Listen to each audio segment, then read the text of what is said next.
Hello guys, आप सबका reasonable study platform पर स्वागत है। आज की इस क्लास में हम जैव विविधता बायोडाइवर्सिटी देखेंगे। पहले इसकी परिभाषा देखते हैं। वह क्षेत्र जिसमें विविध प्रकार के वनस्पति और जीव और उनकी जनसंख्या निवास करती हो, उस क्षेत्र को जैव विविधता के नाम से दर्शाया जाता है या घोषित किया जाता है। कि पॉइंट ऑफ एग्जाम के हिसाब से देखेंगे, जो एग्जाम में अक्सर पूछे गए हैं या पूछने की पूरी संभावना है। जैव विविधता दशक 2010-2020 कहलाया है। जैव विविधता दिवस 22 मई को मनाया जाता है। जैव विविधता का जनक एडवर्ड विल्सन। जैव विविधता शब्द की रचना वोल्टर रोनसेन ने की थी। जैव विविधता हॉट स्पॉट शब्द की रचना नॉर्मन मार्स ने की थी। ये सवाल बहुत इंपॉर्टेंट है एग्जाम की दृष्टि से।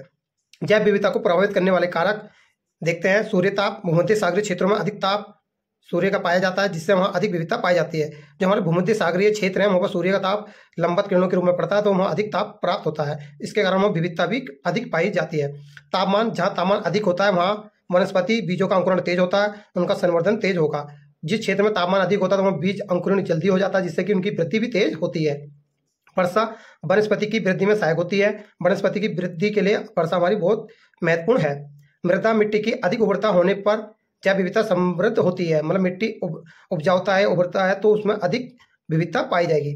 मानव सबसे प्रभावशाली कारक है, क्योंकि वह जैव विविधता क्षेत्रों में पहुंचकर आर्थिक गतिविधियां करके वह क्षेत्र को कम कर रहा है। जैसे हमें जैव विविधता वाले क्षेत्र में कोयला मिल गया, खनान हो गई, कॉपर मिल गया, एल्युमिनियम मिल गया, आयरन के भंडार मिल गए। इस कारण से हमारी जो पहाड़ों की उस क्षेत्र की जैव विविधता होती है कम होती है।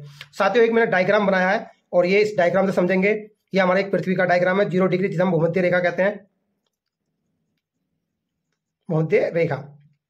तो साथियों, हमें याद रखना है भूमध्य रेखा से ऊपर 22 डिग्री पे एक लाइन है, फिर 66 डिग्री पे एक लाइन है। ऐसी हमारी दक्षिण गोलार्ध में है साथियों। तो हम इस ट्रायंगल को देखते हैं। ट्रायंगल हमारा, इसका जो मुंह है ध्रुव की ओर है और इसका जो आधार है ये हमारे भूमध्य रेखा है। तो इसी क्रम में हमारी जैव विविधता जो हमारा आधार होगा यहाँ पर अधिक होगी और ध्रुवों पर सबसे कम होती है।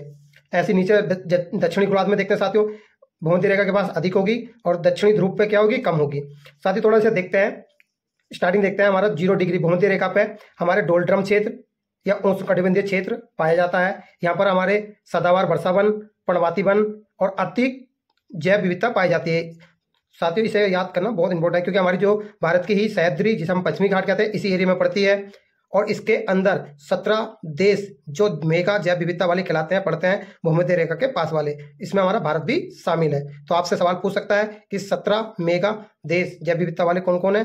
तो हमें क्रम से याद रखना, भूमध्य रेखा के पास वाले, जैसे इंडोनेशिया, हमारा भारत भी उसके नजदीक पड़ता है, अमेरिका है और ब्राजील है। इस टाइप सारे देश हमें याद करना है। तो साथियों, फिर 22 डिग्री से 66 डिग्री के बीच का जो क्षेत्र होता है, बस शीतोष्ण पर्णपाती वन, वे घास के मैदान पाए जाते हैं। जैसे हमारे पेरीज है, स्टेपी है, ये सारे घास के मैदान यहीं पाए जाते हैं हमारे। फिर उत्तरी गोलार्ध जैव विविधता कम होती है। यहाँ पर सदाबहार शंकु वन पाए जाते हैं, जो चीड़ या देवदार के वन होते हैं। और यहाँ पर जो जैव विविधता है बहुत कम होती है, कुछ ही प्रकार के जीव पाए जाते हैं।